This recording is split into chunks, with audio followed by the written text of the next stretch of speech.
हाय दोस्तों, कैसे हैं आप सभी। मैं डॉक्टर अनव्यास फिर से अपने YouTube चैनल पर आप सभी का स्वागत कर रहा हूं और आशा कर रहा हूं सभी ठीक है, मस्त एंजॉय कर रहे हैं। Second most important question supply chain and logistic management का ले आया हूं। अब स्पीड यहां से फास्ट कर लूंगा। देखो काफी इजी सब्जेक्ट है, काफी स्कोरिंग सब्जेक्ट है, तो जल्द से जल्द अपन 14 क्वेश्चन देख लेंगे तो अपनी तैयारी बहुत अच्छी हो जाएगी। ऑलरेडी इसके डिटेल वीडियो बने हुए हैं, तो आपने आशा यही है कि आपने सारे डिटेल वीडियो देख लिए होंगे, इसलिए मैं स्पीड यहाँ से थोड़ी सी फास्ट बढ़ा रहा हूँ। यदि कोई डाउट हो, इशू हो तो फील फ्री टू कमेंट, है ना। सेकंड क्वेश्चन है थर्ड पार्टी लॉजिस्टिक और फोर्थ पार्टी लॉजिस्टिक समझा दीजिए, है ना। और एडवांटेजेस इसके आउटसोर्सिंग वाले ही एडवांटेजेस लिखने हैं, है ना। अब थर्ड पार्टी लॉजिस्टिक क्या होता है, जैसे कि एक ट्रांसपोर्टेशन मेरे को मेरी फैक्ट्री से सामान ले जाने के लिए, कंज्यूमर तक सामान पहुंचाने के लिए जो लॉजिस्टिक डिपार्टमेंट की आवश्यकता होती है, यदि मैं खुद कर रहा हूं तो on logistic.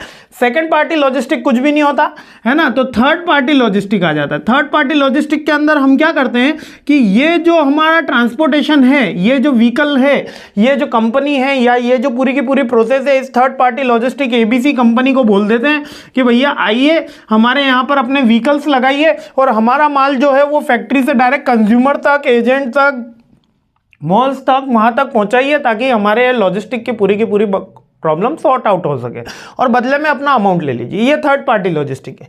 Fourth party logistic क्या है, 4PL क्या है, इस कंपनी को हायर करना, इस कंपनी को हायर करना और इससे डील करने के लिए भी हम एक कंपनी को अपॉइंट कर लेते हैं, वो फोर्थ पार्टी लॉजिस्टिक हो गया। इसके लिए मैंने PQ कंपनी को हायर किया।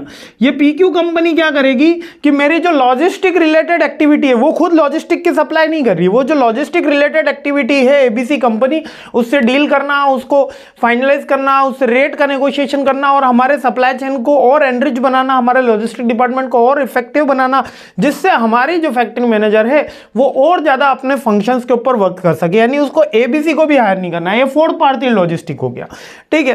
अब बुक क्या कह रही है, the third party logistic commonly known as refers to the outsourcing of the logistic and the supply chain management function to specialized external provider। जो स्पेशलाइज्ड है उनको हायर कर देना। Fourth party logistics take the concept of outsourcing logistic step further, एक कदम और आगे बढ़े। Introducing high level of coordinate and management, a 4PL provides acts to a integrator overseeing managing multiple logistic service provider 3PL। यानी कि जो service provider हैं third party logistic के, इनको मैनेज करने के लिए भी मैंने एक पार्टनर रख लिया है, तो ये फोर्थ पार्टी लॉजिस्टिक हो गया। बहुत सिंपल है ना। आउटसोर्सिंग में पूछा जाता है, पार्ट बी का मोस्ट प्रोमिनेंट क्वेश्चन भी रहता है, और अगर पार्ट सी में डालेंगे इसको तो आउटसोर्सिंग के साथ में जोड़ देंगे, ठीक है। तो चलते हैं, आगे बढ़ते हैं, सीरीज आगे बढ़ाते हैं। जय हिंद।